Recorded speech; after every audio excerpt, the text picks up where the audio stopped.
الحمدللہ نحمدہ ونصلی علی رسولہ الکریم اما بعد فاعوذ باللہ من الشیطان الرجیم بسم اللہ الرحمن الرحیم۔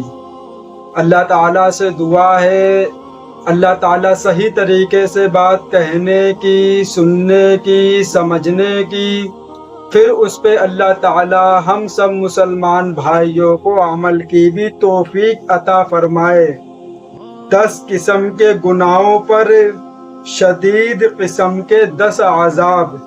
حضرت معاذ بن جبل رضی اللہ تعالی عنہ سے روایت ہے کہ میں نے نبی پاک صلی اللہ علیہ وسلم سے یوم ینفخ فی الصور فتأتون افواجا، جس دن سور پھونکا جائے گا اس دن تم لوگ مختلف جماعتوں میں آ کر رہو گے، جماعتیں بن کر آؤ گے۔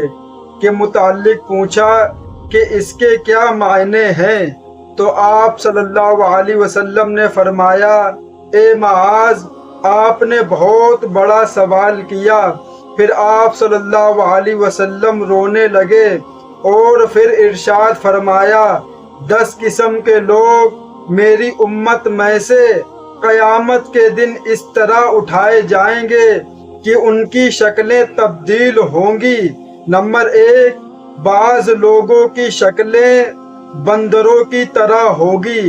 نمبر 2، بعض خنزیروں کی شکل میں ہوں گے۔ نمبر 3، بعض اونگے منہ چل رہے ہوں گے۔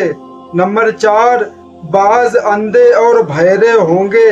نمبر 5، بعض گونگے بہرے ہوں گے، کچھ بھی سمجھ نہیں پا رہے ہوں گے۔ نمبر 6، بعض کی زبانیں نکلی ہوئی سینوں پر پڑی ہوئی ہوں گی۔ نمبر 7، بعض کے ہاتھ پاؤں کٹے ہوئے ہوں گے۔ نمبر 8، بعض آگ کے ٹیلوں پر ہوں گے۔ نمبر 9، بعض مردار سے بھی زیادہ بدبودار ہوں گے۔ نمبر 10، بعض کو آگ کا لباس پہنایا جائے گا۔ تفصیل۔ پھر نبی پاک صلی اللہ علیہ وسلم نے تفسیر بتاتے ہوئے ارشاد فرمایا، پہلی قسم وہ لوگ جو بندروں کی شکل میں ہوں گے، یہ وہ ہوں گے جو دنیا میں لوگوں کی چغل خوری کیا کرتے تھے۔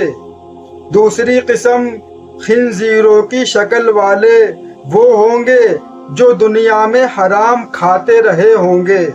تیسری قسم اونگے منہ چلنے والے وہ ہوں گے جو دنیا میں سود کھایا کرتے تھے۔ چوتھی قسم جو اندھے اٹھائے جائیں گے وہ ہوں گے جو دنیا میں ظلم کیا کرتے تھے۔ پانچویں قسم جو گونگے اور بہرے اٹھائے جائیں گے، یہ وہ ہوں گے جو اپنے اعمال پر اتراتے تھے، یعنی اعمال کر کے فخر کیا کرتے تھے۔ چھٹی قسم وہ لوگ جن کی زبانیں باہر نکلی ہوئی ہوں گی، وہ علماء اور واضمعین ہوں گے جن کے قول و عمل میں تفاض ہوگا۔ ساتویں قسم وہ لوگ جن کے ہاتھ پاؤں کٹے ہوئے ہوں گے، یہ وہ ہوں گے جو دنیا میں اپنے پڑوسیوں کو تکلیف دیتے تھے۔ آٹھویں قسم وہ لوگ جو آگ کے ٹیلوں پر ہوں گے، یہ وہ ہوں گے جو دنیا میں لوگوں کی شکایت حکمرانوں کے پاس لے جایا کرتے تھے اور ان پر پڑھوایا کرتے تھے۔ اپنے تعلقات کی بنیاد پر دوسرے کو کسی سے اذیت دلانے کا یہی انجام ہوگا، اوپر سے نیچے تک آگ ہی آگ میں گھرا ہوا ہوگا۔ 9ویں قسم وہ لوگ جو بدبودار اٹھائے جائیں گے، یہ وہ ہوں گے جو خواہشات اور لذتوں میں زندگی گزارتے تھے، اپنی خواہش پوری کرنے کے واسطے اللہ تعالیٰ کی نافرمانی کیا کرتے تھے۔ 10ویں قسم وہ لوگ جن کو آگ کا لباس پہنایا جائے گا، یہ وہ ہوں گے جو دنیا میں تکبر اور غرور کا لباس پہنتے تھے اور لوگوں کو دکھایا کرتے تھے۔ یہ وہ 10 گناہ ہیں جو میں نے آپ حضرات کے سامنے پیش کیا۔ پہلا جو گناہ تھا وہ یہ کہ وہ لوگ جو بندروں کی شکل میں ہوں گے، یہ وہ ہوں گے جو دنیا میں لوگوں کی چگل خوری کیا کرتے تھے۔ آج کل یہ گناہ عام بات ہو گئی ہے، ہر ایک انسان ہر کسی کی برائی کرنے میں لگا ہوا ہے، اچھائی کوئی کسی کی بیان نہیں کرتا ہے، اس کے بارے میں غلط چیزیں جو کام اس نے کیا بھی نہ ہو اس کے متعلق اس کے بارے میں کچھ نہ کچھ بولا جاتا ہے۔ سود کھانا بھی اسلام میں حرام ہے، پڑوسیوں کو ستانا بھی اسلام میں حرام ہے، ظلم کرنا بھی حرام ہے، اعمال کر کے اس کے اوپر فخر کرنا کہ ہم نے یہ اعمال کیا دوسرا یہ کام نہیں کرتا، یہ بھی کرنا ٹھیک نہیں ہے۔ اور جو انسان اپنی خواہشات کے پیچھے چلتا ہے، اپنی منمانی کر کے چلتا ہے، اللہ تبارک و تعالیٰ کو اس نے بھلا دیا تو اللہ نے بھی اس کو بھلا دیا۔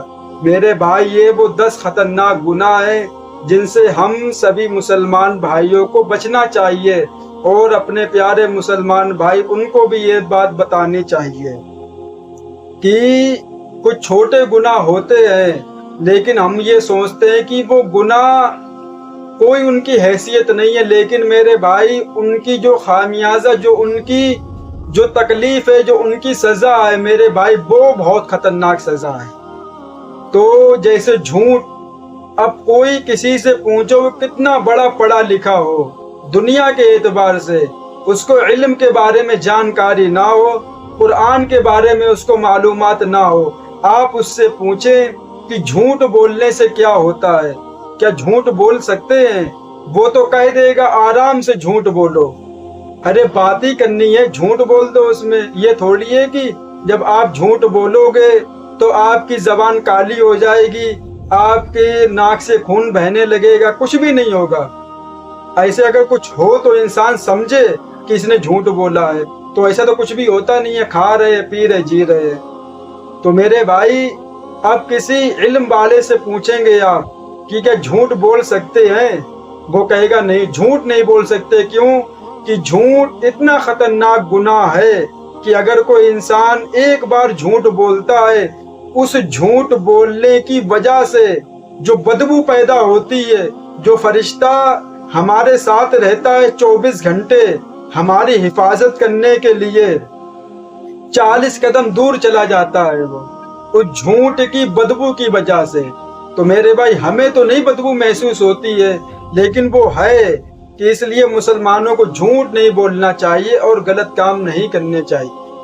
اللہ تعالیٰ سے دعا ہے اللہ تعالیٰ ان باتوں پہ ہم سب کو عمل کی توفیق عطا فرمائے۔